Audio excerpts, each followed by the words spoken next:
A peptic ulcer is a sore that develops in the lining of the lower part of your esophagus or various parts of your stomach or small intestine.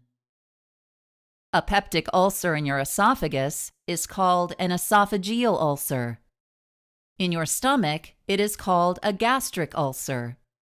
When the ulcer affects the first part of your small intestine, called the duodenum, it is called a duodenal ulcer.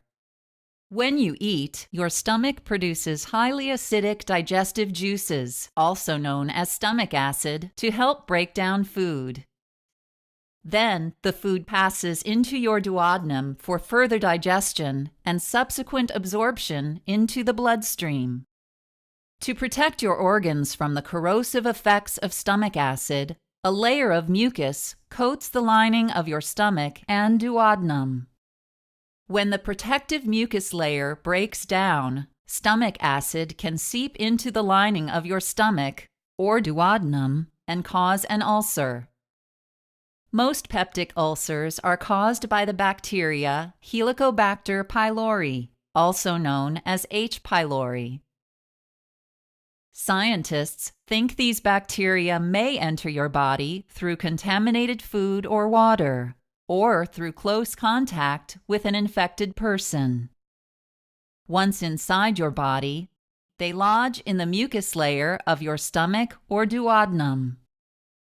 As the bacteria grow, they damage the mucus layer, allowing stomach acid to reach the stomach or duodenal lining. Together, the bacteria and stomach acid cause an ulcer.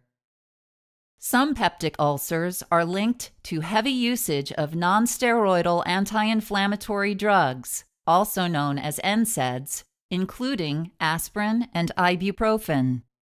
These drugs reduce the ability of your stomach and duodenum to protect themselves from the effects of stomach acid. Your doctor may prescribe one or a combination of drugs to treat your peptic ulcer. If H. pylori is the cause of your ulcer, you will take antibiotics to kill the bacteria. If your ulcer is due to nonsteroidal anti-inflammatory drugs, your doctor will recommend you stop or limit your use of these drugs. For a gastric ulcer, you may be given a proton pump inhibitor, also known as a PPI, to decrease acid production in your stomach. For a duodenal ulcer, you may be given a histamine type 2 receptor antagonist, commonly known as an H2 blocker, to reduce the amount of acid secreted in your stomach. In addition, your doctor may recommend medications to coat and protect the lining of your stomach and duodenum until the ulcer has healed. These include sucralfate, misoprostol, and bismuth subsalicylate, commonly known as Pepto-Bismol. You may need surgery for an ulcer that does not heal with medication. Or you may need surgery for an ulcer that goes away with treatment, then comes back. You may need an operation for an ulcer that bleeds.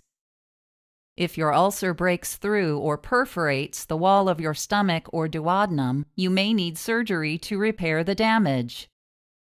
You may also need surgery for an ulcer that blocks food from moving out of your stomach.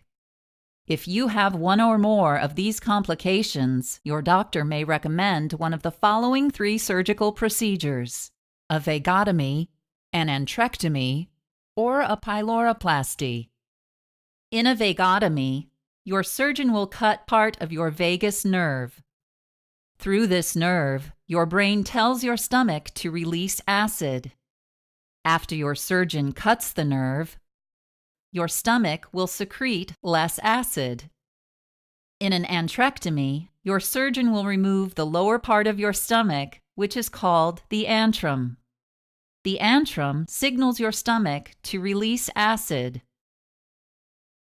Once it is removed, your stomach releases less acid. If your ulcer is blocking the exit of food from your stomach, your surgeon may perform a pyloroplasty. During this procedure, your surgeon will widen the pylorus, which is the opening between your stomach and duodenum, allowing food to pass through more easily. While your ulcer heals, you should avoid alcohol and cigarettes, as they can slow the healing process and may make your ulcer worse. A few weeks after treatment, your doctor may perform an endoscopy, which is a procedure to look inside your upper digestive tract to be sure your ulcer has healed.